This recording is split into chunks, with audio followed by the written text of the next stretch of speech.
देखिए, श्री लक्ष्मण मंदिर management committee की तरफ से इस मंदिर में आम जो डेली पूजा होती है वो तो होती है, लेकिन हमेशा कोशिश रही है कि यहाँ बड़े बड़े विद्वान, बड़े महात्मा यहाँ पधारें, अपना आशीर्वाद दें और हमारा मार्गदर्शन करें।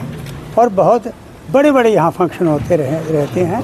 एक उसमें से हमने ये एक्टिविटी रखी है कि हर साल भाषण प्रतियोगिता होती है और उसमें तमाम स्कूलों के, कॉलेजेस के बच्चों को हम इनवाइट करते हैं। कोई ना कोई टॉपिक, कोई विषय ऐसा देते हैं कि सनातन धर्म और क्यों मंदिरों में आना है, इन पर कोई विचार सुने, अपने विचार रखें, तो ये तैयारी करें और वातावरण बने, ऐसे उनमें संस्कार आएँ, उसके लिए ये एक्टिविटी रखी है। उसी की कड़ी में आज भाषण प्रतियोगिता थी, जिसका विषय था कि सनातन धर्म और विज्ञान, इन दोनों का क्या संबंध है और क्या है ये दोनों, उस पर विचार बहुत अच्छे दिखे, बड़े अच्छे ढंग से प्यारे बच्चों ने तैयारी करके यहाँ पर रखे, उनको सम्मानित किया गया है। और फिर हमारा निर्णायक मंडल जो था उसमें विश्वमूर्ति शास्त्री ऐसे अथॉरिटी जो हैं, और यहाँ पर ID सोनी ऐसे एजुकेशनिस्ट, और यहाँ पर हमारे भूपेंद्र शास्त्री जी, ये सारे विद्वान जो हैं ये निर्णायक मंडल में थे। और इस सारे समारोह में मुख्य अतिथि के रूप में हमारे पूर्व कुलपति सेंट्रल यूनिवर्सिटी ऑफ जम्मू, उसके प्रोफेसर अशोक शर्मा, जो बड़े एक अच्छे एजुकेशनिस्ट हैं, वो मुख्य अतिथि थे। और आपने देख लिया जिस ध्यान से बच्चे बोले हैं, तो मुझे लगता है कि ये पूरा जो वातावरण अच्छा हो, यहाँ पर सीखने को कुछ मिले, उसमें इस आज के समारोह का बहुत असर होगा। गुरुकुल प्रथा को हमने फिर से जीवित किया है। 10 स्कूलों से 20 बच्चों ने आज जो बोला, मान लीजिए उनका जो मैंने कंटेंट देखा, उनकी जो जिज्ञासा देखी, एडमायरेबल थी। और देख लीजिए इस संदर्भ में, भारतवर्ष के संदर्भ में हमारे करीब 16 लाख स्कूल हैं, 30 करोड़ बच्चे पढ़ते हैं। अगर उनमें भी ऐसी प्रवृत्ति, उनमें भी ऐसी शिक्षा दी जाए, तो मैं कहूँगा कि भारत का जो भविष्य बड़ा उज्जवल रहेगा। ऐसे संस्कारी बच्चे कल को हमारे फ्यूचर सिटीजन बनेंगे और उनमें जो एक दायित्व आएगा, एक समझ आएगी।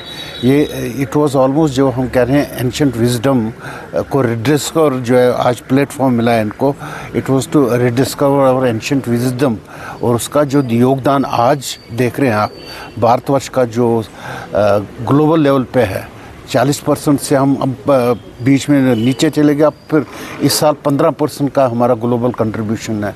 तो मुझे लगता है ऐसे बच्चे रहें, ऐसे जो इंटेलेक्चुअल कैपिटल हम क्रिएट करें, काफ़ी समय में हम will come back to the glory of past, जहाँ पे विश्व में भारतवर्ष का योगदान 40% GDP रहा करता था। ये उस दशा में, उस प्रक्रिया में मुझे लगता है, मैं चाणक साहब को मुबारक दूं कि उन्होंने ऐसे आज जो इवेंट ऑर्गेनाइज़ किया है। ऐसा ही मुझे लगता है, it's not be one time, it's be regular. और आज 10 स्कूल हैं, कल को 20 हो जाएं, कम से कम जम्मू क्षेत्र में जितने स्कूल हैं उनमें मैं डोगरा साहब से रिक्वेस्ट करूँगा कि ऐसे प्रयोजन करिए, जैसे बच्चों में जिस तरह आज बोले हैं, उनको भी आई कॉम्प्लीमेंट देम।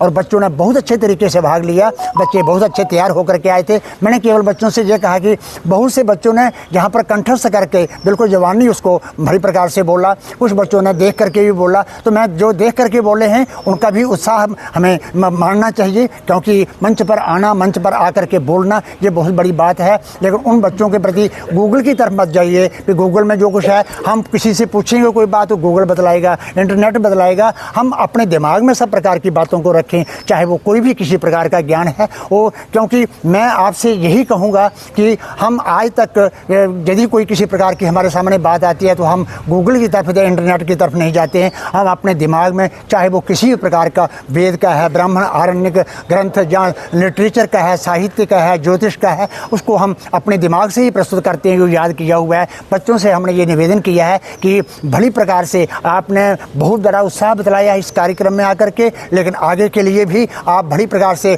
अपने जो वक्तव्य हैं, अपना जो भाषण प्रतियोगिता है, उसको याद करके आएँ। और ये हमारे चाणक्य साहब ने जो यहाँ पर आकर के जो एक विशेष प्रकार का ये कार्यक्रम किया है, ये उदाहरण स्वरूप है। और हम सभी को, और सभी कॉलेजों को, सभी विश्वविद्यालयों को इस प्रकार के कार्य करने चाहिए। आज की बहुत बड़ी ज़रूरत है। बच्चे पढ़ते जा रहे हैं, ज्ञान बहुत बड़ा आ गया है, लेकिन मानवता हमने खो दी है। तो मानवता को भार रखें, मानवता ही सनातन है, मानवता बनी रहेगी तो समाज बना रहेगा। इसके लिए ये बधाई के पात्र हैं और मैं चाहूँगा कि इस प्रकार की प्रतियोगिताएं आगे भी अच्छे ढंग से, भले ढंग से, बड़े ढंग से की जाएं, ताकि बच्चों को पढ़ने का मौका मिले, ज्ञान को प्राप्त करने का मौका मिले।